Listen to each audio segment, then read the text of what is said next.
নমস্কার বন্ধুরা, ঘরোয়া ঘরকন্যার সবাইকে স্বাগত জানাই।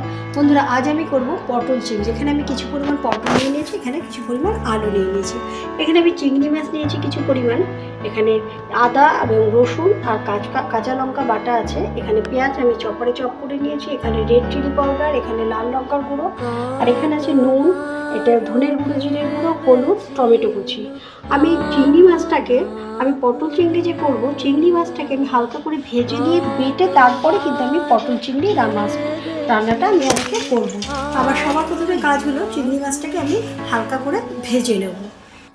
ওখানে একটু নুন দিয়ে দিলাম, কড়াইয়ে তেল দিয়ে দিয়েছি, এবার একটু কিছু পরিমাণ হলুদ দিয়ে দিলাম, এবার চিংড়ি মাছগুলোকে দিয়ে দিলাম, হালকা করে আমি ভেজে নেব।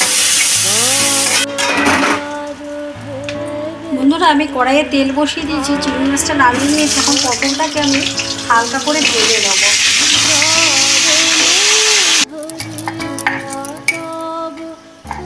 বন্ধুরা, আমার পটলটা ভাজা হয়ে গেছে, এখন আলুটা আমি দিয়ে দিলাম, আলুটা আমি হালকা করে ভেজে নেব। পটলটা ভাজাতে তেলটা একটু কালো হয়ে গেছে, ওই জন্য আলুগুলো একটু কালো কালো লাগছে। বন্ধুরা, আমার আলুটা ভাজা হয়ে গেছে, কড়াইয়ে আর একটুখানি তেল দিয়ে দিলাম, এখন আমি পেঁয়াজগুলো দিয়ে দেবো। হ্যাঁ, পেঁয়াজগুলো দিয়ে দেবো এবং একটু লবণ দিয়ে দেবো যাতে তাড়াতাড়ি পেঁয়াজটা নরম হয়ে যায়। বন্ধুরা, এবার আদা এবং কাঁচা লঙ্কা বাটা আর রসুনটা আমি দিয়ে দিলাম, এবার টমেটো বাটাটা দিয়ে দিলাম, তার সঙ্গে আমার শুকনো মশলাগুলো যেটা আছে সেটা দিয়ে দেবো। হলুদ দিয়ে দেবো, নুন দিয়ে দেবো, লাল লঙ্কার গুঁড়োটা দিয়ে দেবো, রেড চিলি পাউডারটা দিয়ে দেবো, ধনে জিরের গুঁড়োটা দিয়ে দেবো। এবার ভালো করে আমি কষাতে একসঙ্গে। বন্ধুরা, এবার আমি আলুগুলো দিয়ে দেবো যাতে মশলার সঙ্গে ভালো করে কষে যায় আর সেদ্ধ হয়ে যায়। আলুগুলো এমনি হালকা করে ভাজা, জল দিয়ে আমি গ্যাসের ফ্লেম কমিয়ে ঢেকে দেবো। বন্ধুরা, তুলে দেখছি আলুটা অনেকটাই সেদ্ধ হয়ে গেছে,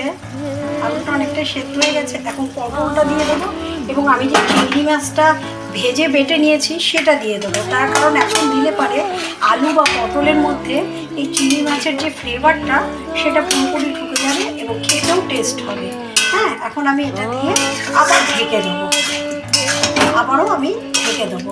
বন্ধুরা, আমার আলু পটল কষে গেছে, নিচে লেগে যাচ্ছে, এখন আমি হালকা পরিমাণে জল দিয়ে দেবো। আমার আলু পটল পুরো সেদ্ধ হয়ে গেছে, যেমন আলু গলে গেছে, এখন আমি অল্প পরিমাণে জল দেবো। আমি একটু শুকনো শুকনো রাখবো, নামানোর সময় একটু গরম মশলা দিয়ে নামিয়ে দেবো। বন্ধুরা, আমার আলু পটল চিংড়ি মাছ বাটা দিয়ে হয়ে গেছে, এখন ওপর থেকে আমি গরম মশলা দিয়ে আমি নামিয়ে দেবো, একটু নাড়িয়ে।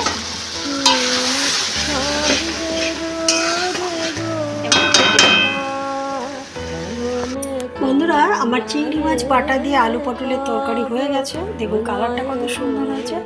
আপনাদের যদি আমার এই রেসিপিটি ভালো লাগে থাকে অবশ্যই আমার পাশে থাকবেন। বন্ধুরা, সবসময় ভালো থাকবেন। আজকের মধ্যে শেষ করছি, আবার নেক্সট কোনো ভিডিওতে দেখাবো। ততক্ষণ যদি ভালো থাকুন, সুস্থ থাকুন।